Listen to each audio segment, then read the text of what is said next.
being 7:30 on the 17th of December, Scituate Planning Board meeting to order. Any motion on the agenda? So moved. Second. All those in favor? Aye. Having a public hearing.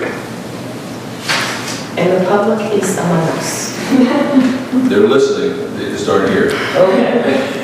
We actually had several people stop by and ask questions about this that were just had a very strong general interest in accessory dwellings, just to make sure that you're not like, changing the rules or proposing a new bylaw and a zoning bylaw, because there are people keeping their eye on that. And I know some of them. We're always able to change it. It's the same crew. You're suggesting that we do accessory dwelling second? You could, sure. So the common driveway standard conditions are generally everything that's in the bylaw with a couple of additions that you've all discussed and everyone seemed to like that all utilities would be underground. No new underground irrigation systems, that's to meet the selectmen's policy to conserve water. And Does that, I mean, just thinking common driveway, why did they just tag it on there? I mean, I'm sure it's addressed somewhere else, isn't it? Or, this is a good place to put it because this is where new lots are being created oh, okay, all right, I see. or being made accessible.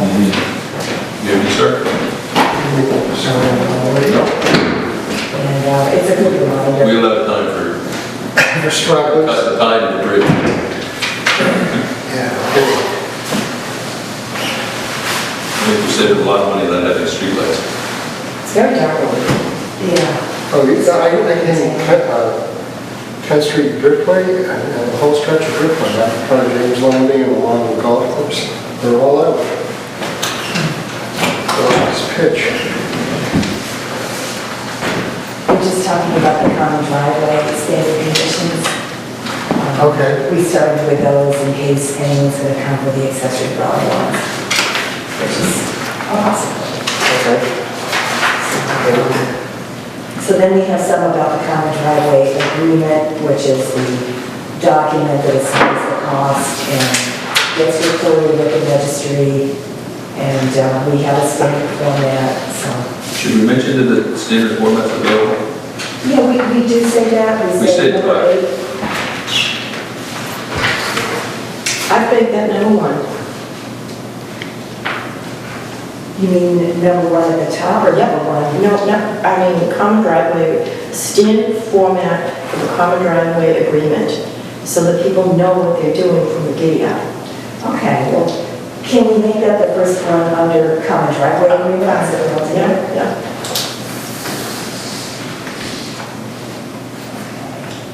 Okay, and then we've got some for construction. We've got the things they have to do before the pre-construction conference. We've got the pre-construction conference, the hours of construction, no parking or idling of vehicles on the road providing access, noise mitigation, and no CFO until the planning board building commissioner is satisfied, and that's out of the bylaw. Then we've got inspections that planning goes out and inspects the erosion control. Then that the construction has to be supervised by a professional engineer, which is out of the bylaw. And then inspections for the limits of any drainage basins and roadway limits and so on. And then we've got the standard conditions for a special permit. So that's what we've got. And I don't know if anybody has any questions or anybody can think of anything else. No, I thought it was well done, pretty thorough in terms of everything that we did, and everything that was told because they had to go over. Yeah. And this just makes it so you don't have to read all this stuff. Oh, that'd be wonderful. That takes almost as much time as the permit itself. So this would be provided to the applicant, obviously, so they Oh, yeah, absolutely. beforehand, in case they had any questions on this, even though we're not going to be reading the hearing, it's possible. We make it part of the packet with the application. Yeah, right, in case they need to ask us about any meetings or whatever. So the application, is a copy of this, that we should do it, so.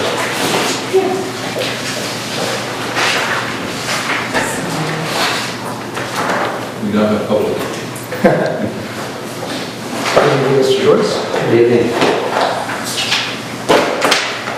We started with the common driveway in anticipation of your arrival. Thank you. Or at least controversial part of the agenda. Do we need to vote this? Yeah, I think you should vote to approve these as standard conditions for the common driveway, special permits, and site plans As modified. as modified. I have a motion. So moved. I have a second. Second. All those in favor? The next one is accessory dwelling. So, You have a copy of the accessory dwelling, sir? Thank you. Changes I don't, but I have the regular bylaw. Thank you. Thank you. so again, most of these are direct from the bylaw, or they're conditions that we've used as standard conditions for a number of years, like the application meeting all the requirements of the building department and so on, the property containing a maximum of 2 dwelling units, that's direct from the bylaw. The owner living on the property, as long as it contains an accessory dwelling unit, that's direct from the bylaw. That the planning board may require an on-site inspection for conformance to the approved plans before a CBO is issued. That's something we've been conditioning for the past couple of years. The accessory dwelling special permit certification of ownership and occupancy, that's a form that we have in the office. We've been giving everybody those who wants an accessory dwelling. No one's had any problem with that, and that's just to get in writing the condition that the owners will live there. At any time, the planning board can request a notarized affidavit that really has to do with units being sold and or some other change that makes you feel like you need to do that. You get complaints from the neighbors and that type of thing. No on-street parking, that's one that you've had as a standard condition for years. Construction vehicles not idling, that's the same as the last one, basically. And then these last 3 are pretty much administrative. Questions from the board? Yes. The on-street parking, I understand what that's about, but doesn't the bylaw say that there's 2 spaces in addition to the primary dwellings, 2 spaces, which I believe is what's required for a dwelling unit period, that need to be provided on-site? Yes. So why wouldn't that be a standard condition instead of this? It's a little hard to, the two on-site spaces, you can see that on a plan, and it's either there or it isn't there, and, it has to be there. The on-street parking is pretty nebulous, hard to enforce, and frankly, people park on the street in front of their house if they feel like doing that. I think it's for more congested areas where you want to make sure that parking gets built for the accessory dwelling, and it's not just something shown on a plan and people are actually parking on the street. Well, you've said already that you need to you have the ability to monitor compliance before the issuance of a certificate of occupancy, which is another question I might have, but don't at this time. But I just think, you show 2 spaces, or 4 spaces actually, it would be total on the plan, and that's registered and part of the record. This doesn't seem to be as clean and clear as that. Well, I think the reason that you've had it as a condition for a number of years are just the variety of situations you can run into. You can run into somebody with, their kids get older, they have their own cars, they're parking in the accessory dwelling spaces. The person with the accessory dwelling feels like they can't get in when they want to, or they can't get out when they want to. They start parking on the street rather than working it out among the owner and the renter. So I think it's just to protect the board from having extra cars on the street. There are not many streets where you can park overnight, and then you have a situation with fire trucks, emergency vehicles trying to get in there. No, but it's, town doesn't have a regulation that mirrors this. It's not like Brookline, where Well, it's not very parking. I don't know if we do or not. I don't think we do. It's never really bothered me because we've been rather lenient in terms of how we define the parking spaces. Yeah. Sometimes we put one in the garage, one outside the garage, one beside the bar outside the garage. I'd rather keep it in. Excuse me. I've said my piece.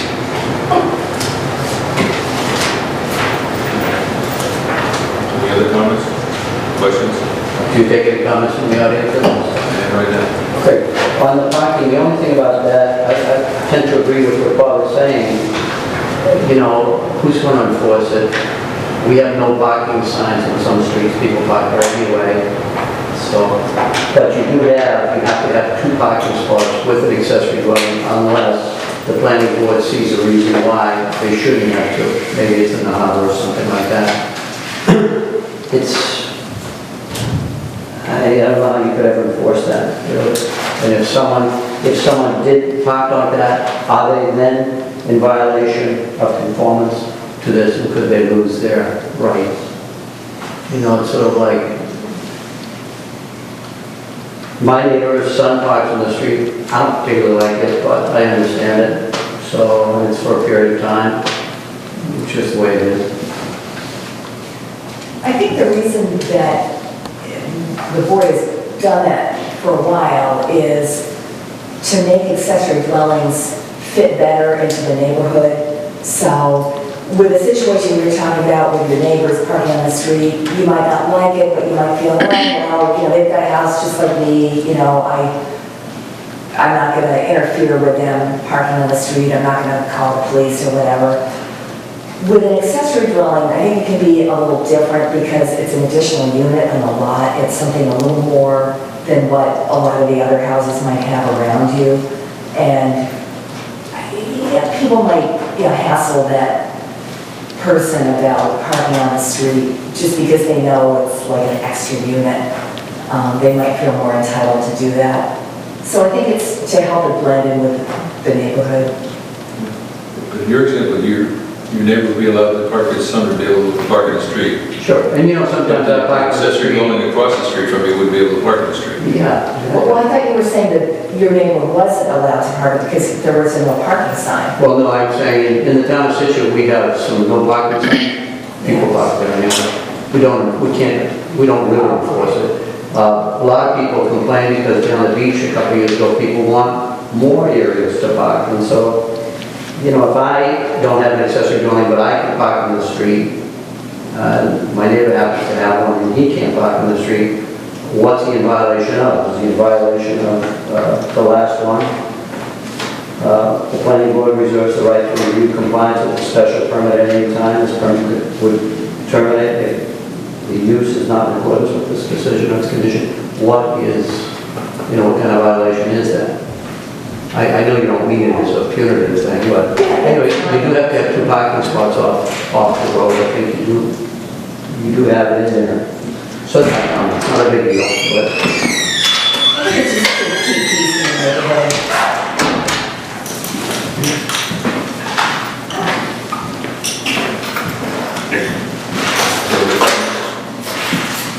It's quite the board.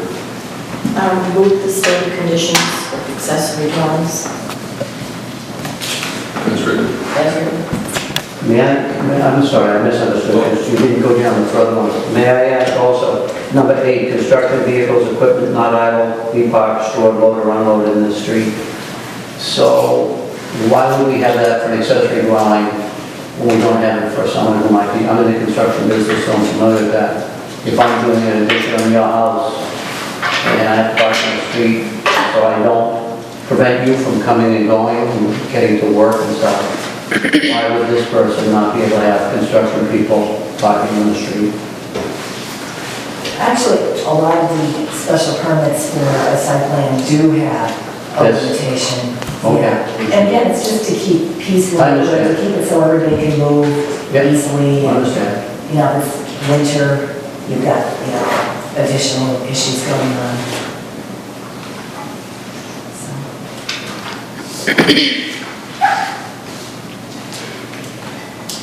That's all I have.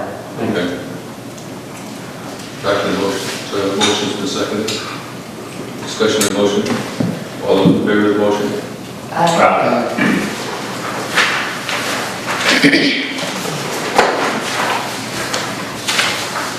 Should we close the public hearing? Move to close the public hearing. Second. Second? All those in favor? Aye.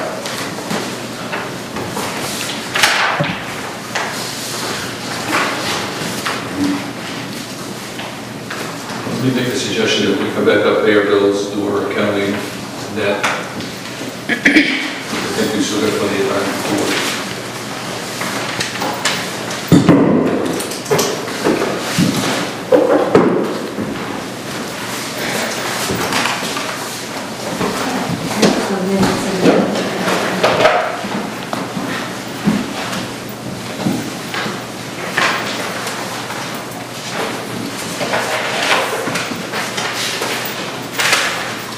Keep going.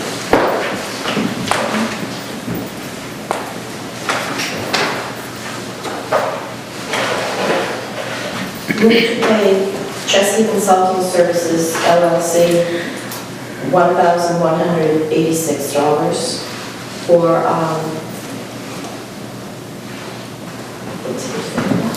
its project is undefined.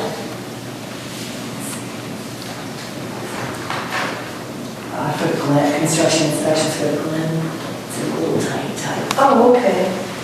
For construction inspections for Glen for October through November of 2015. Do you want me to go through all of them? Sure. Move to pay Embry Engineers PC, engineering peer review for 4 Moreland Road, stormwater permit, $687.50. Move to pay Embry Engineering PC, construction inspections for White Ash Farm, November 2015, $437.50. Move to pay Embry Engineers PC, construction inspections for Benjamin Studley Farm, November 2015, $133.96. Move to pay Amory Engineering Services to do cost completion of Kimberly Estates definitive subdivision, $1,600. Move to pay Merrill Corporation engineering peer review for stormwater permit for 179 Edward Foster Road, $1,235. Second. Second? All those in favor? Aye. Move to approve the planning board minutes for December 10th, 2015. Second. These are the ones that were sent out by email, and I assume they're... Second. Second. All those in favor? Aye.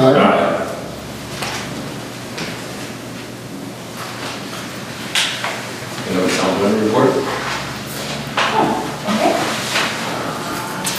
Just wondering, I don't know how many people are gonna come. They're looking to do this, say, water by not coming out in the rain, whether they're... And the water conservation plan, you don't know. never know. So,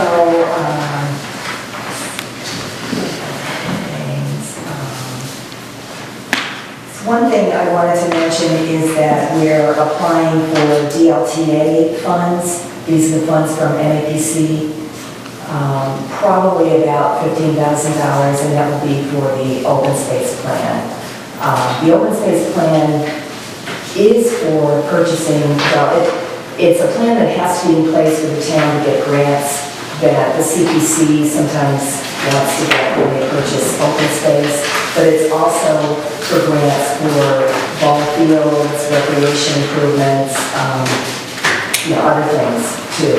So we had some delays with it, and we're getting back on track with it, and that's one of my goals and objectives for FY17. So hopefully We've got to get some of them, see. Sorry? We've got a commitment to get some of the open space study plan. Yeah, well, we did, and we got some of it done, but it was a really, really small amount of money. It didn't cover like new maps. It didn't cover a lot of things that, really are important to be part of the plan. So we couldn't really do it for the money that. I thought we had a commitment to go back and get additionally. Tricia is going to try. I think she's going back for the admin money again. But they're also looking to do some other things with that admin money. So I don't know how that's all going to shake out. But in the meantime, if we get the grant, then we can start spending that, and CPC can hang on to the money. So. Okay, what I'll do is, not now, but I'll talk to you, and I'll go back to Karen, because my understanding was that Karen had agreed, that's what we presented to the board, if we pay additional money out of CPC. Oh, okay, great. What you need was specificity in terms of, well, how many of the dollars, and so exactly we got.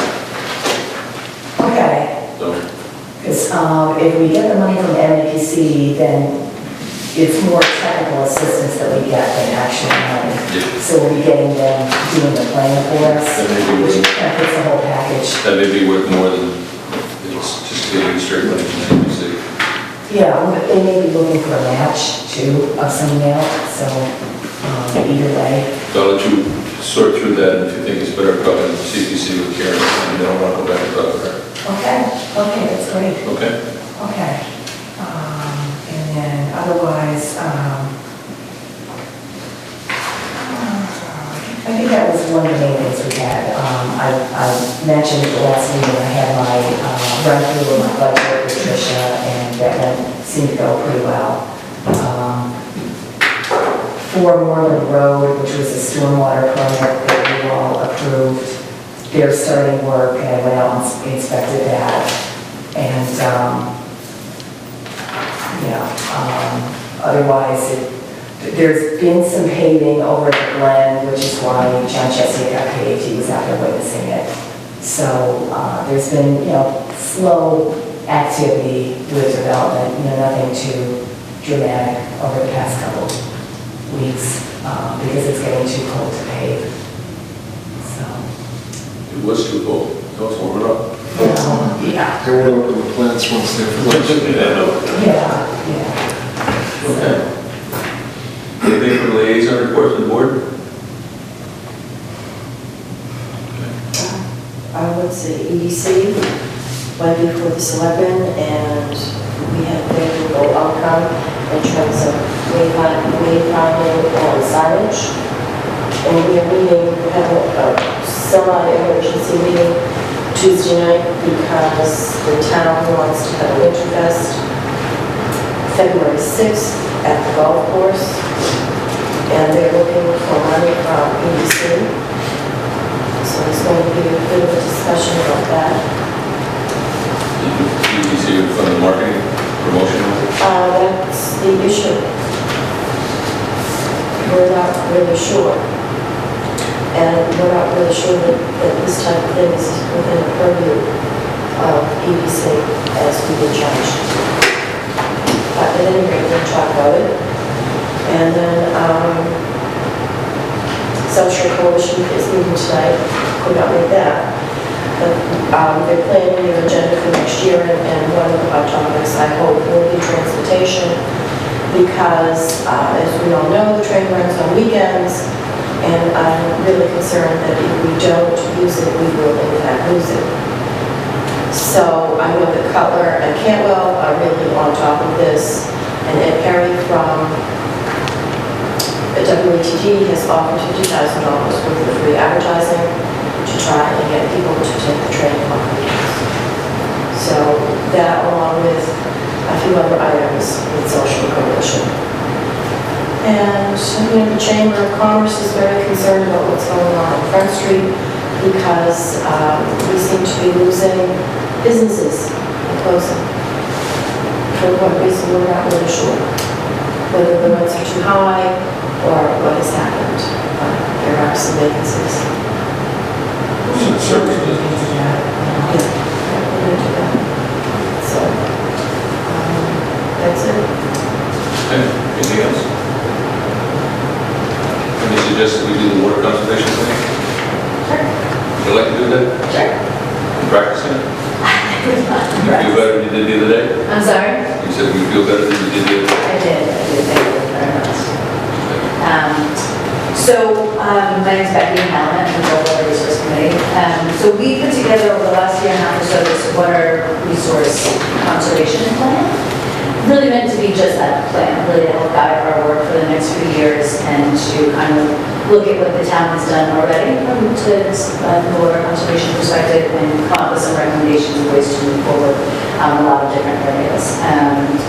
So our goal now is we are bringing it to a number of boards to try to garner some support before we bring it to the selectmen. We should do that in the spring, have the selectmen approve it, and then really kind of hit the ground running with it. So my goal tonight was, hopefully I wasn't sure if you all had a chance to review it, had any questions or concerns, and what you might think about supporting the plan. Okay, well, I've read it. That railroad put together is very logical in terms of this presentation. I think it's straightforward in terms of stating what the situation is, what's needed, and how we're going to get there. One thing that I think at least I need is water banking. That's the term. Yeah. And an interesting term. And I'm not sure how that would, if I say I was putting in a subdivision, Yeah. and the question becomes is if I was doing a water bank, how that would actually come to be. Maybe you can explain it. So this is an area where we really, what we've set up in the plan is in fact going to look into this a little bit more. Something that was brought to us, Samantha Woods from the North and South River Watershed Alliance really just kind of encouraged us to include it. And something I think we're not totally sure how we feel about it in terms of offsets and how that mitigation really makes sense. We would rather just have people build in a different way as opposed to offsetting their use. So the idea behind it is that if you had a subdivision and there would be some sort of trigger, whether it's based on square footage or I think in here we talk about a percentage of I think it's $1, remember that we used to kind of develop a trigger. And that if you are going to use X amount of water, that you then would offset it, whether it's through cisterns or high efficiency plumbing fixtures, things of that nature. So again, I'm not completely sure how it would look or even if we would do it. It was just, what we put in this plan is something that we were going to explore. So I would have some better answers for you in a few months once we have a chance to really look into it a bit more and see exactly what it would mean for something like a subdivision versus a municipal building, that kind of thing. As I read it and understood it, you still get the same level of conservation, the only difference is be at a different site. Right. It's kind of like the idea of like wetlands banking. I don't think they use that exact same term, but if you're going to build in a wetland, in some areas you can kind of build another wetland someplace else, doesn't even matter where it is. So I think that's where I'm not so sure if this is where we would want to focus our efforts, or if we really want to focus our efforts on just building in a better way, building in a smarter way, and building in a way that will conserve more water as opposed to offsetting the use. So Do you have an opinion about it? Or does the board have an opinion about it? No, it totally makes sense, I'm just not You sure do that agree with it? I understand the mechanics behind it. Right. I don't know that I do either, to be quite honest. Or what exactly it would look like in practice. I know the theory being, let me see, I don't remember what the threshold is. But the nearest example I can think of what we do was basically over in Plum Rock, where we came back up to low-income housing. It would be having one unit off-site. Outside. But Yeah, I was really curious about this water banking too, and I was wondering, maybe it would help the board, it would certainly help me, if you know of any towns that have a bylaw that does this. And that's what we're looking Or into. bylaws that just require, maybe more water conservation in the fixtures than the building code. Yep. So people have to maybe go a little bit further than they're already required to. Right. And, and then I could contact them and find out how it's working out and what they're using as a threshold and, because it seems pretty, pretty much like, I don't want to use the word no-brainer, but it seems like a really good thing to do. Right. And that there wouldn't be a downside to it. Right. So, And that's exactly kind of what we outline here, looking for other bylaws and how it works in other towns. And Weymouth, they have a water banking program, and we haven't looked at the bylaw itself, we just looked at some of the offsets that they've done. And then there's another instance in here as well, that's kind of this new idea of what we're looking into. I think it might be the individual metering, where the goal is really to look at other local bylaws and see what other areas of the Commonwealth have done. maybe we could talk to MAPC and find out if they know. And our goal is to have the review of sample bylaws, that kind of thing, by June of 2016. So that's another awesome time. Is there any way to quantify any savings, if any, with the new pipes in town and all the work? I mean, because given the old infrastructure, we must have been pumping water into literally the ground. So as those pipes are replaced, and do we see, and I don't know where you can measure that, or maybe the water department would say, hey, our pumps aren't running as long, or Right. so is there any savings there? Is that something that could help with the water banking, or? Yeah, I don't think we've thought about it in terms of that kind of indirect of an offset. I think that where we'll see the savings there is in our unaccounted for water, which is a measurement that the water department takes for the Water Management Act permits. Yeah. And I think that's something that they tally pretty regularly. So my guess is that's where we might see the most savings, but that depends on a million other things too, so it might be hard to tie it to that. If there was a number, you could say, hey, that's, less than we expected, or hey, that's a surprising number, that kind of thing. Actually, I have a matrix in the plan, it talks about what they, over 2008, I think. What our kind of water price looks like? Yeah. Yeah. So hopefully we'll see that number go down dramatically after this year. But again, there are other things that impact that, so it might be hard to pinpoint that savings. I think with the new pipes, a lot of it is going to be more kind of experience, customer experience, groundwater, burst pipes, that type of thing. I think that's going to be kind of the intangible measures, Unintended consequences. Yeah, exactly. Broken timelines. Yeah. Intended consequences, yes, exactly.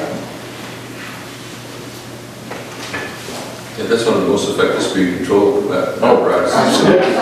We've got- Traffic calming measures. We dig up Country Way, we dig up Stockbridge Road, we dig them all. Happily, yeah. Some people get calm, some people don't get so calm. So you have both lines. Following up a conversation I had earlier, we come back with, if they're working in the street, they should have the streetlights turned on. Yes, you should. If you come down You Branch Branch Street, it's a disaster. And First Parish is much better. I thought the report was very well written, and I found one of the more important points, the idea of watering your lawn with potable water doesn't really make a whole lot of sense. It really truly does not make a lot of sense. And also, I feel very strongly that it's fine and well good to put a little sign out in front of your house that says well water, but you're still putting a straw in the same aquifer. And I think that there needs to be some tangible, whether it's a permit or a payment or something, because it is taking water away from, not very, who knows how much, but it is a straw in the same glass. And we're hopeful, the Board of Health is working on the private well regulations. And, we're hopeful that at the very least, they will put private wells under the same restrictions as the in-ground irrigation systems. We were trying to push for no irrigation wells, but I don't think that that's where it's going to end up. So I said we're hopeful they'll at least have some restrictions on it, so they'll have to follow the same water restrictions during the summer. I know that this doesn't necessarily pertain to this report, but I was talking to, I think it was the head of the water department, Ted Barrows? Jim. And he was saying that the water that comes out of the sewage treatment plant, certainly because of it's coming out of the sewage treatment plant, you wouldn't want to drink it, but it's clear. I mean, it is clear. Is there any way that the Water Resource Committee has looked at the possibility of using that water either to, instead of the hydrant up at the water treatment plant, Bartlett Tree comes in and they fill their truck with water from that hydrant. I've seen them do it. Yeah.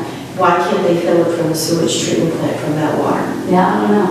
And why can't, let's say the fire truck, the pumper, Right. why can't that go to the treatment plant and fill that with that tertiary water? And why can't we then turn around and somehow, some way, use that water to irrigate the golf course? And I think that has been discussed, and we're using it as, to have a hydrant closer to the Go Green landscaping area that has a lot of fires. Oh, yeah. But I think the cost of connecting those pipes, basically from sewer to that area, just didn't make sense. So it became a dollars thing, but in terms of using it to fill up pumpers and for hydro seeding and that kind of thing, it hasn't been discussed. I think it's a really interesting idea. I think it's a viable idea, and maybe because Go Green continually tries to burn themselves out, maybe there ought to be some type of a pump at the sewage treatment plant that because it's right next door. Right. That they can use that water rather than pulling water out of. And that, again, is something I think that has been discussed definitely, and Kevin, okay. I think there was a cost issue there, to get the water from one place to the other, I guess didn't make sense, at least at the time. Well, it might not make sense to get it to the golf course because you have to go to the driftway, but it certainly would make sense to get to Go Green because it's right there. Okay, I'll definitely bring that up. Thank you. Absolutely. Just because this is the industry that I'm in, a lot of the discharge requirements for a wastewater treatment plant are sometimes higher than Drinking water. drinking water. Yes, they are. So they have to discharge into a stream or into the ocean, and people are obviously very concerned about those things. So, I mean, the techniques and the things that they use to get that water clean and then aerated, I'm not exactly sure where the discharge is from the Scituate plant, but I know that it goes Into Herringbrook. yeah, out that way. I mean, I don't physically know where it is, but yeah, I mean, they're discharging thousands of gallons of treated water that is essentially a lot of times cleaner than the water that's receiving it. So I know in Kingston, from their wastewater treatment plant, it goes to their golf course. After it goes through, they do a UV treatment, and then it goes right over to the golf course, and that's what they use. We're doing UV treatment too, aren't we? I think they have some of the equipment in place. I think some of it, they have 2 trains. I think one is working and one might not be. I'm not sure. I haven't been over there in a while, but yes, again, meeting the levels that we have to reach to discharge, there's a lot of technology and a lot of equipment, and then again, we just literally dump it into Herring Brook. So there may or may not be a way to get it up to Go Green or Right.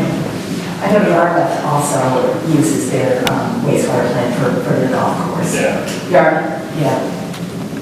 And the wastewater treatment plant isn't too far from the Scituate Country Club. Mhm. I don't know how to do it, of course. I know the Widows Walk takes it out of the bond. But I don't know about the Scituate Country. Well, and also just in terms of your feedback about the board being well written and well laid out with an intern from, which from Scituate, she is going to graduate from Villanova this year. She really worked very closely with John Clarkson over the summer and really helped him. She did an exemplary She job. did, I should have passed on. Are you So, looking for some kind of a vote Or an endorsement. Yes, I have a letter. I have a letter, and I don't, would you have it? Oh, wonderful, thank you. And you guys, it's just a kind of a very basic letter of support, and you could sign off on it, and we'll bring that to the selectmen. That was the letter, that's the motion that basically says what the letter says. Thank you. letter says, take off your glasses, Street. Planning board has reviewed the Scituate water conservation plans prepared by the members of the Water Resource Committee. We find it doubtful guidance for their future. Scituate faces tremendous growth pressures in the years ahead, and ensuring a reliable supply of water for health, public safety, and economic growth is a critical element. At our December 17, 2015 meeting, the planning board voted to accept the plan as a valuable tool for guidance and recommended the board of selectmen adopt the plan as well. Sincerely. So I have that as the letter. And then the motion says, I move to adopt the water conservation plan and send the selectmen an endorsement letter for the plan, recommend that they adopt it too. Second. Discussion? All those in favor? Aye. Great, thank you. Appreciate it.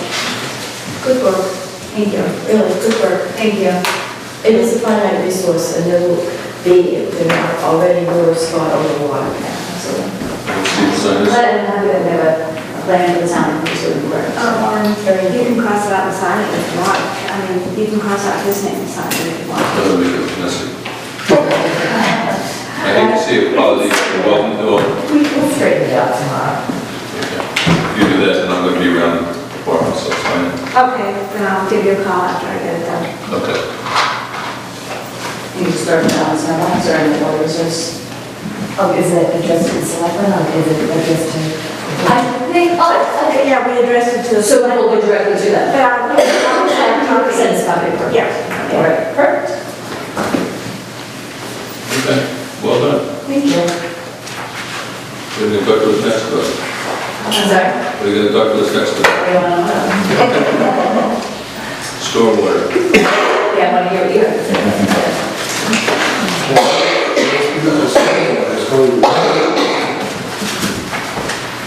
Okay, stormwater. So, we've added some, we've had, I think, 3 meetings now with Steve Yorkland, Mark Winchester, Greg Morse, Josh Bowes was at 2 meetings, Bill Rebecca was at 2 or 3 meetings, I think. And Frank Snow was at 1 of the 3 meetings, and Pat Galvin and myself have been at all of the meetings. So we're the stormwater bylaw working group team or something. And what we're charged with is listening to the developers' needs and wants with the stormwater bylaw, responding to those as best we can without making the stormwater bylaw weak in terms of protecting the environment, protecting downstream neighbors, etc. So it's been, to some extent, an exercise in compromise and wordsmithing, and also what we're working on is just the law. The detail is in the stormwater regulations, so those come after. And yes, it's up there for this one. Do you want one too? I am relatively, oh, you used your changes. So, these are your proposed, yes, so far, it's really still work in progress. I did put into Tricia that we wanted space on the warrant for this and for changes to the criminal/non-criminal disposition section of the town bylaws, so we could get this in there, and probably also subdivisions, special permits, everything. And so we could also increase the amount for the first violation to, we have in here $100, the second would be $200, and then after that it would be $300. We added some language in here about application fees and also enforcement, and also the plans that have to be submitted. That doesn't change anything from what we're doing now as far as the plans. That's on page 3 to 4. The enforcement is on page 6, and that's pretty new, but it's something we really need because we're in positions sometimes with people that just don't want to do what they're supposed to do, just out of principle. And we need to kind of have some support for our principles, protecting the town. So, okay, I can run through this really quickly, starting with page 1. Let me get this to start. And then just clarify something for me, please. Everything in red has been added, or Yeah, everything in red is added. And everything in black is what was there. The sections that are crossed out are the ones that were proposing to fix. and blue? Blue were Pat Galvin's comments, but those looked pretty reasonable to me. They're tweaked a little bit. And is Tricia on board with all of this that's here now? This Yeah, incorporates her comments and Yeah, thoughts? she had some very particular things that she wanted. She wanted to see land subject to coastal storm flowage have its own performance standards, which we're going to do probably mostly in regulations. Okay. And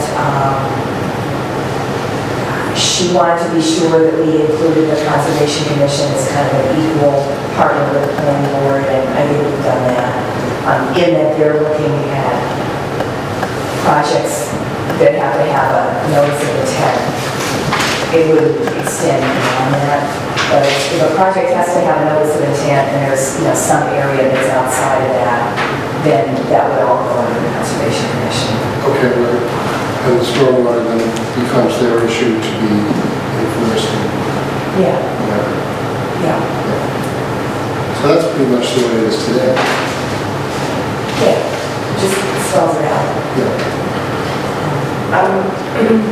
At the risk of getting ahead of us, I still don't understand how we have regulated activities number 3, 15,000 square feet, and then G, 40,000 square feet.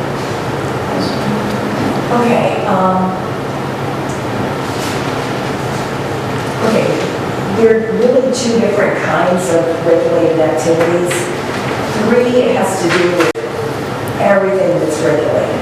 So everything over 15,000 square feet of land disturbance is going to be regulated under this bylaw someplace. When you get to G on page 3, that has to do with the ones that the planning department, basically myself, can write a letter and get the thing approved, and it doesn't have to go through you all. So this is the way it's written already. What that does that's good for the developers is it makes it so they don't have to come in front of the planning board for a limited size stormwater permit. So under 15,000 square feet, there's no requirement for stormwater permit. Between 15,000 and 40,000, the permit and conditions can be issued and administered by you. It doesn't have to Right. come in front of the board. Right. Over 40,000, it does have to come in front of the board. Yeah, so that's why those numbers are different. Yeah. A has to do with the one for, the whole bylaw, and G just has to do with the one that the planner can do. So they're all subject to the same. Yeah, they're gonna have the same performance standards. We send them all out for review now, and I was looking at the way another town did it, the town of Millis. They have a flat fee for a single-family stormwater peer review. It's like $1,000. That's what the people pay, they get the peer review done, no extra stuff. Yeah. If, I guess if the peer review comes back that it's, the application doesn't have the information, then it's just denied, and they've got to start over again. Instead of, I think the way we got into this bind of having a lot of criticism that the costs were so high was going back and forth with an application that maybe wasn't very complete to begin with, trying to help the applicant by doing that, but there were some additional costs. So we're not going to try to do it that way anymore, because that really wasn't working. It's going to be more cut and dry. Okay. So I That all sounds good. Well, I mean, is it the kind of thing none of that... it really seems No, I understand. right. Just a question, is it the But we kind do the of... best we can. Is it the kind of thing that is potentially viewed by two engineers, two professionals in two different lights? I mean, I know we've had that issue as well, that someone has stamped and signed off on a stormwater mitigation plan for the applicant, and the review engineer says, I wouldn't do it that way, or I don't think that's going to work. And so that leads to some back and forth as well. Well, I think what you just mentioned were two different things that were quite different. There's the, I wouldn't do it that way, and then there's the, that really, I don't think that would work. Yeah. So the I wouldn't do it that way, we're not really hearing that very much. It's more, the soils information is incomplete, you didn't do any test pits, you're taking this all, from the book, it's that type of thing that we're hearing. Okay. So that's still going to likely happen. It could still happen. I mean, I don't think we really can get away from that. Right. I think it's kind of built into the process. Yep. And the results of that kind of a finding in the initial review would just cause the applicant to have to come back with more complete information or a different solution. Yeah, I mean, ideally, it's going to help the engineers who are working for the applicants get to a point where they're realizing that to get through the system efficiently, they have to provide the information that, that they need, that they're asking for. Right. Is there a standard list of things that you require? To apply for a building permit, we have a very cut and dry list. You need this, and this. Yeah, you had talked about that before, and I'll look at that, and we can, I think we talked about that with the stormwater group too, that we should have something like that if it's at all possible. Yeah. And I think it's got to come from the engineers. And it would be good for us to be able to enforce, for the planning board or the planner, to be able to enforce something that's in writing. Here's the list, you didn't give us this, and you didn't give us this, and so, Yeah. whatever. I had one other question, Laura, as long as I've got the floor, not to beat this to death, but 3A3, under first page, regulated activities. And the way that A3 is worded under that, what I wondered was drainage area of more than 15,000 square feet of land, a system serving a drainage area of more than 15,000 square feet of land. Does that drainage area have to be all on the site under consideration? Or because of topography and adjacent landforms and whatever, could that drainage area be anywhere? You know, It's that anywhere that's contributes to the contributing flow to across the that site. watershed, so it could be an adjacent lot. I mean, it's usually not more than a lot away. If it's in R3, I guess it could potentially be a couple of lots away. But it's wherever the natural drainage area is that drains into. So it's the sort of micro watershed of that particular lot. Yeah. But you need contour information to determine, and you need off-site contour information to determine what that watershed really was. Yeah, you know, we don't get this one too much. And I don't know that one was one that was part of the way this was written when we got it. And I think there are probably some out there that would fit into that, but Okay, I mean, yeah, there's not... usually we don't get people like combing through the bylaw to see, or combing through the assessor's maps to see if that is met or not. Yeah, all right. I don't want to make a big deal of it. Okay. Why does it have to be 15,000 square feet? Well, in one residential zone, the lot is 10,000 square feet. And then there's 20,000, and then there's 40,000. So that if you have a 20,000 square foot lot that you want to build on, it's already triggered by this 15,000. No, it's just the other way around. If you have a 10,000 square foot lot that you want to build on... We actually, just today. Oh, I see what you're saying, right, I'm sorry. We refined this number one, under A, 3A1, we refined that, and the group of us that was there came up with using 20,000 square feet of clearing for a 40,000 square foot lot, and then 15,000 for the other sizes of lots, for the minimum area requirement. So we came up with something right along that line, but I didn't have time to get it worked into this yet, because we just did that. Why do we need 3? Since we already have something similar, G, on administration. To me, it's almost redundant. Okay, but 3 is really different from 4 and from G. 3 is what sets up the threshold for the whole bylaw to work. G just sets up the threshold for what the planner can review independent of the planning board.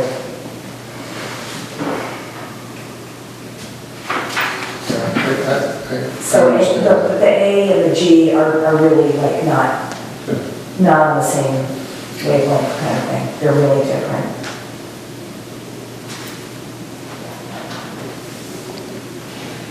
Kind of jumping back and forth, but That's what we're going to do. We're going to jump around. what would cause a stormwater permit to be required for development of an R3 10,000 square foot lot is number 1, where it says or render 25% or more of a lot impervious.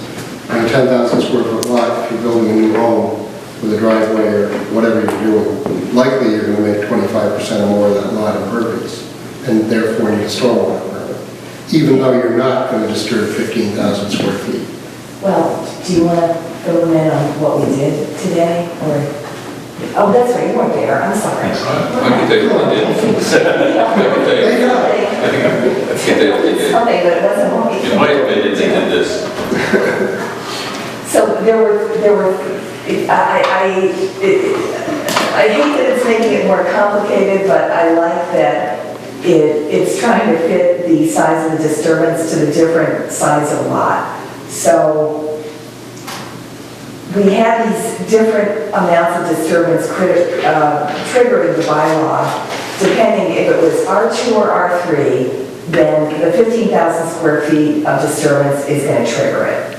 So there won't be hardly any lots in R3 that applies to. Okay. I can think of one that's vacant, where they're going to be, putting in a few, well, probably be more than one house.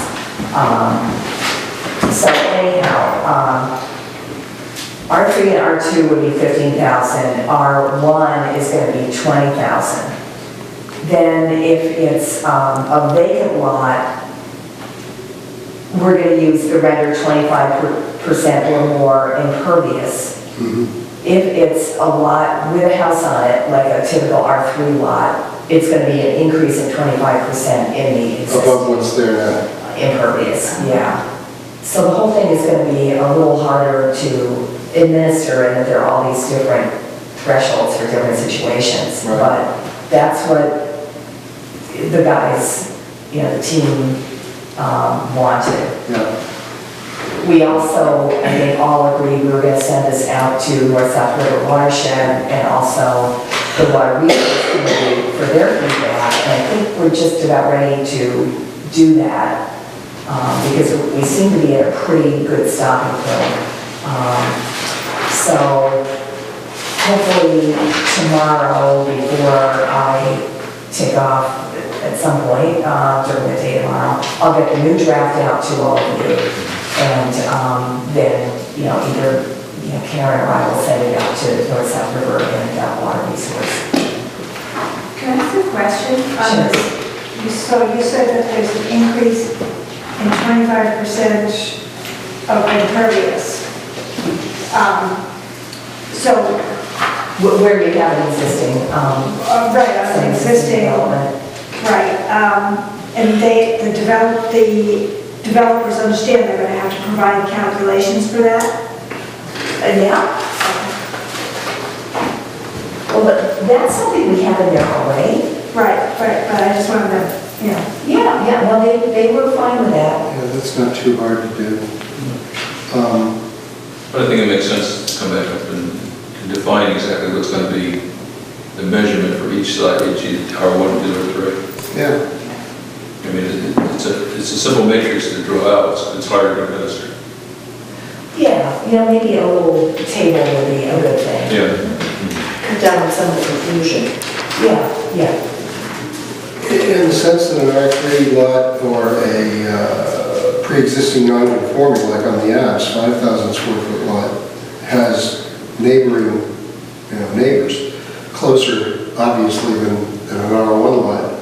It's almost more important to deal with stormwater in those instances than it might be if you're in Indian Winds and everybody's got an acre. Yeah. Because that stormwater, wherever it comes off my roof or driveway, is probably going to stay on my land no matter what. Yeah. Whereas on 7th Ave, that probably isn't going to be the case. Yeah, it's probably gonna be over like 10 people's. Or something, yeah.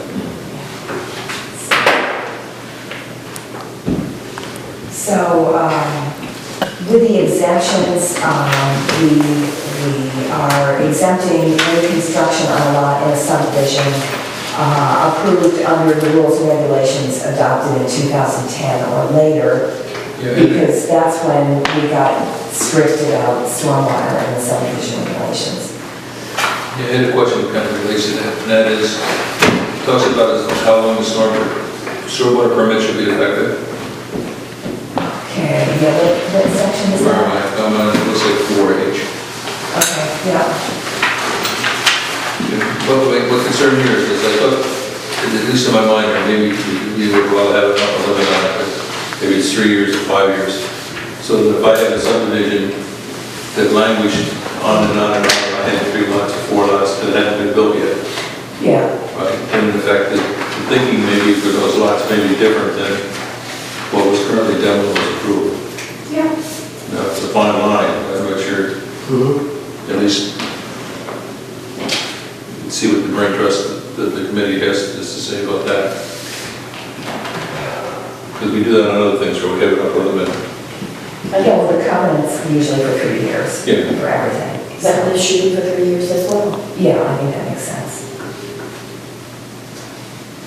Yeah, I can't see a downside with that. And then under 6C,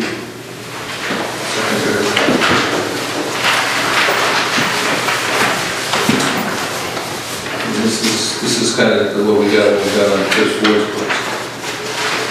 When we came back up and we sat there and said, I really can't meet the criteria, or I'll come to the nearest to the extent Oh, about to the extent practicable? Yeah, Apparently that's from the state stormwater management policy, that's what it actually says. yeah.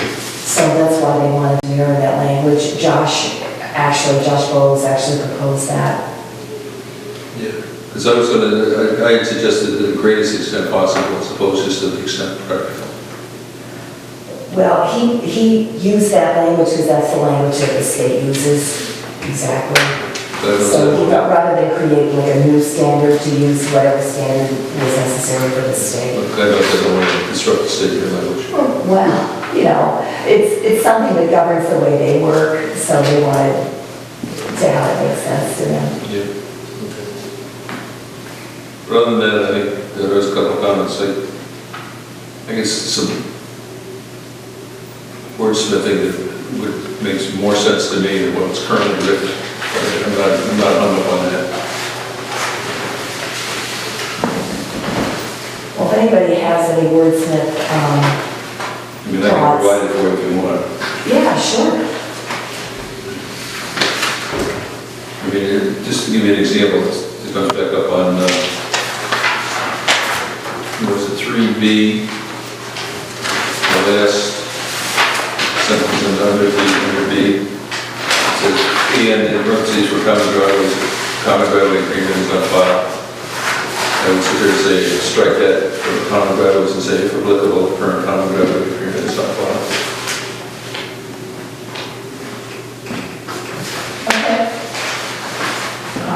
So can you just read that again and, It would say, and if applicable, a current common driveway agreement is on file for the planning board.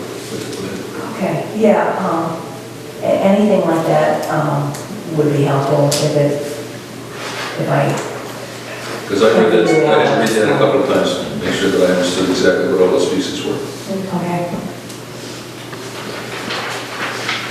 And then the other one I had was on 4F. Yeah. You see the Senate projects, and it says in other lessons, the other town boards and authorities is appropriate. I flipped that around and sit there and say, it goes to all of these groups, other town boards and authorities is appropriate, okay, for projects within the Water Resource Protection District.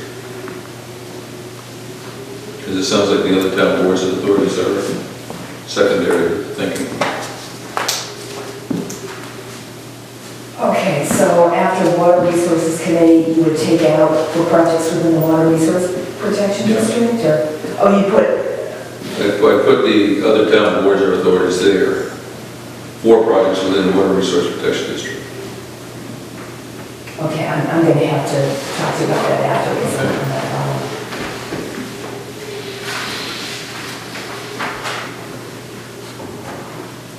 anything else?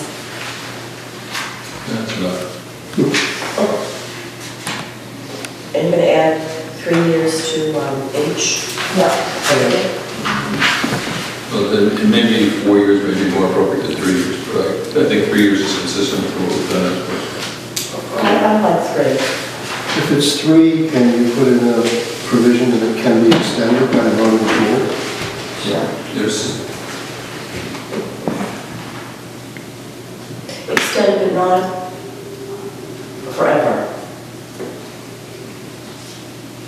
Yeah, well, it's extended like, 2 more years and that's, okay. yeah, well, I don't, I'm just hung up on that because they can't do anything until it gets, it's approved, and if it's 3 years, they gotta take some action.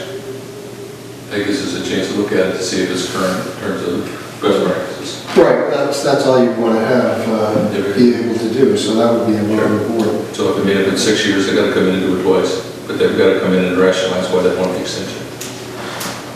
Okay, so we're gonna leave out the time frame for how long it can be extended, it just can be extended. Yeah. let's hear the regulations. There are quite a few subdivisions that have out-of-built lots, and sometimes they're 10, 20 years old.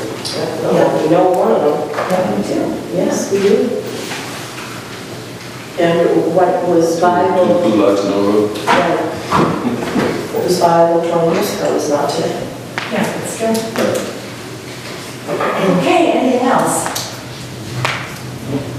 Well, you know, as, the next week or two goes by, as you're getting really bored with, worrying about Christmas, Christmas. yeah. Come on, that's the start of your The Bible. kids are driving me crazy. Yeah. There's always room in the planning board as long as you're working on stormwater. And you work quietly. And you bring coffee. Yeah. I think that's the criteria. How about you? You don't need a motion. Anything else? Anything before we act on Bob's one? Do I have a second? Second? All those in favor? Ah.